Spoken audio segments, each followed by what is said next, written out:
वास्तविकता क्या है कि जिस जगह हम रहते हैं यदि उस जगह पे यदि हमारा राग है तो राग जो उस जगह बांध देगा। जब बांध देगा राग तो फिर जगह मानव जीवन हमारा सफल नहीं है। मानव जीवन जब ही सफल है जब हम राग से छूट जाए। कार्य को करने के पश्चात में कार्य की प्रवृत्ति न ले। संसार में रहते पर संसार में रहने की हमारी रुचि न हो। प्रारब्ध के अनुसार हम संसार में रहते हैं। तो जब प्रारब्ध के अनुसार हम संसार में रहते हैं पर हमारी रुचि नहीं है तो हम वहां बंधन में नहीं है। रुचि नहीं है। यहाँ आप बैठे हुए हैं, आप आए गायब, तो इस जगह आपकी रुचि नहीं है। क्यों आपका नहीं है? रुचि कब होगी? जब अहमता ममता हुई तो। अहमता इसलिए नहीं कि क्योंकि अपनत्व आपका नहीं है। और जो आपने जो मकान बनाया है अपने लिए रहने के लिए बनाया, उसमें आपकी प्रवृत्ति है, उसमें आपकी अपनत्व है, उसमें आपका बंधन है। पर जब अपने निर्मित वस्तु में भी जब हमारी प्रवृत्ति न हो, राग न हो, तो वो गहरा चल जाता है, विवेक पूर्वक गहरा चल जाता है। क्यों? कि जिसको हम अपना समझते वो नहीं रहेगा। संसार भी हमारा, ये शरीर भी हमारा नहीं रहेगा। छूटेगा, सबका छूटता, हमारा भी छूटेगा। आप रहेंगे पर आपका शरीर छूटेगा। तो ये शरीर आपका नहीं है। जो चीज हर वक्त हर स्थिति में आपके पास है वो आपकी है। तो आपके तो आप स्वयं हैं। बस आपने जो अपना मान रखा है ये सब छूटने वाली चीज है, ये मिथ्या है। जिसको भी आपने अपना माना है वो छूटेगा, वो मिथ्या हो जाएगा। संसार में जो चीज दिखाई दे रही है पंचतत्वों की है। पंचतत्व भी नाशवान नहीं है, उनका भी नाश नहीं होगा। पर आपका और पंचतत्वों का जो संबंध है ये संबंध नाश होगा, क्योंकि वो जड़ है और आप चेतन है। तो संबंध का नाश होगा। अविनाशी आप भी हैं और अविनाशी वो भी हैं, उनका भी नाश नहीं होगा। संसार जैसा है जैसा रहेगा। तो संसार को ये ज्ञान नहीं कि मैं हूँ, अंधेरा हो गया और जगह, पर आपको ये ज्ञान है कि मैं हूँ कि नहीं। अपना बोध चेतन को होता है, इसलिए चेतन ही बंधन में पड़ता है और चेतन ही उस बंधन से छूट सकता है। क्योंकि संसार से हमने संबंध माना है, तो संबंध माना तो हम बंधन में पड़ गए।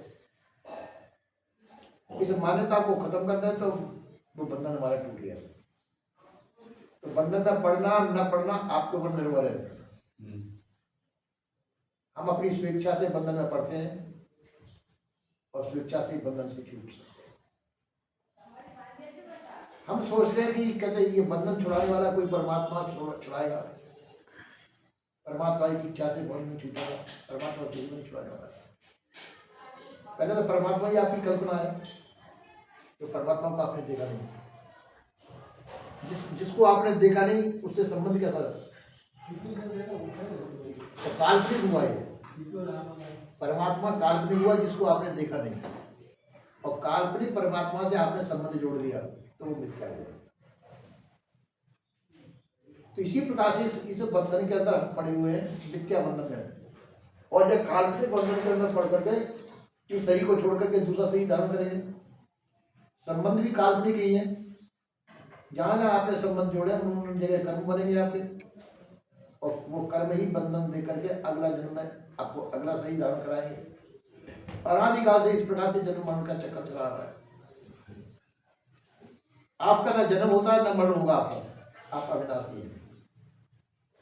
जन्म मरण तो शरीर का होता है और शरीर आपका स्वरूप नहीं है। शरीर आपका स्वरूप नहीं है, तो जन्म मरण होगा शरीर का होगा। जो चीज आपकी नहीं है उसका जन्म मरण, पर आप उसको अपना मान लेते हैं, यही अज्ञानता है। शरीर को हम अपना स्वरूप मान लेते हैं, ये हमारी अज्ञानता है। शरीर हमारा स्वरूप नहीं है। जैसे घर में रहने वाला घर का मालिक ये समझे घर में हूँ, ये ज्ञानता है। घर आपका स्वरूप नहीं है, घर अलग है, आप अलग है। आप घर में रहने वाले, घर आप नहीं है। इसी प्रकार से कि घर रूप ये शरीर है, शरीर अपना स्वरूप नहीं है, शरीर अलग है, आप अलग है। इसकी अहमता ममता ही बंधन का कारण है। शरीर की अहमता ममता, संसार की अहमता ममता, व्यक्ति प्राणी पदार्थों की अहमता ममता, ये बंधन का कारण है। यदि अहमता ममता को त्याग दें तो आप बंधन से मुक्त हो जाएंगे। पर हम बंधन से मुक्त होना नहीं चाहते, बंधन हमको प्रिय है, इसलिए बंधन से मुक्त। थोड़ी देर के लिए आपको किसी प्रकार की कोई अच्छी वस्तु ला करके दे, अच्छी वस्तु उसके प्रति आपकी प्रियता होगी, उसमें रुचि है। आपसे कोई कहता है कि अच्छी वस्तु को आप त्याग कर दीजिए, बंधन से मुक्त हो जाएंगे। आप बंधन में रहना पसंद करेंगे, उस वस्तु को त्यागने को नहीं तैयार है। स्वर्णाभूषण आपको ला करके कोई देता है और कहता है कि देखो भाई आगे चोर रहते हैं, चोर चुरा लेते हैं, इन स्वर्णाभूषणों को यहीं छोड़ दीजिए, आप छोड़ेंगे? चोर वही चुरा ले, कहते ऐसे निकल जाएंगे, ऐसे निकल जाएंगे, उनकी आंखों में धूप झोंक देंगे, ये कर देंगे, वो कर देंगे, ऐसे यानी क्या क्या है। तो सोने के जो आभूषण उनको आप त्याग नहीं करना चाहिए। आगे जाकर जो चोर आपको लूटेंगे, मारेंगे, पीटेंगे, जान बुझ करके आप उस आपदा को छोड़ना नहीं चाहिए। इसी प्रकार से हम भी संसार की जो आपदाएं जितनी भी हमारी मारी हुई, जिसको हम अच्छा मानते उसको हम छोड़ना नहीं चाहिए। संसार से जो हमने संबंध जोड़ के, इन संबंधों को हमें छोड़ना चाहिए। और संबंधों में दुख ही है। जितने भी संबंध आपने जोड़े उन संबंधों में दुख का, वो संबंधी दुख का कारण है।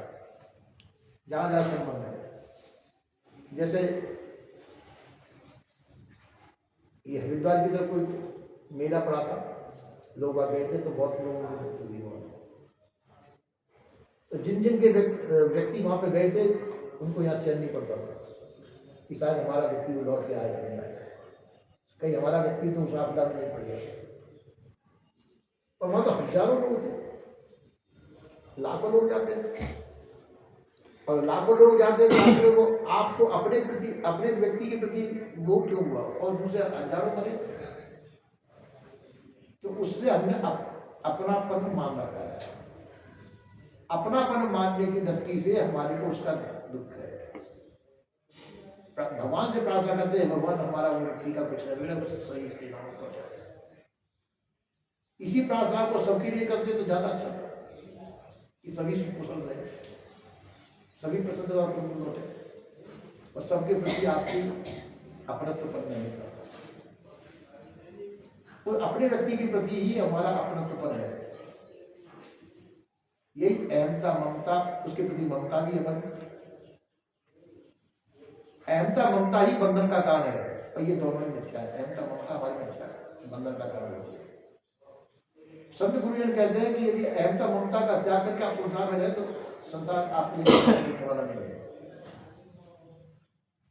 अहमता ममता का त्याग कर दें फिर संसार में रहिए आप, तो संसार आपका बंधन नहीं बनेगा।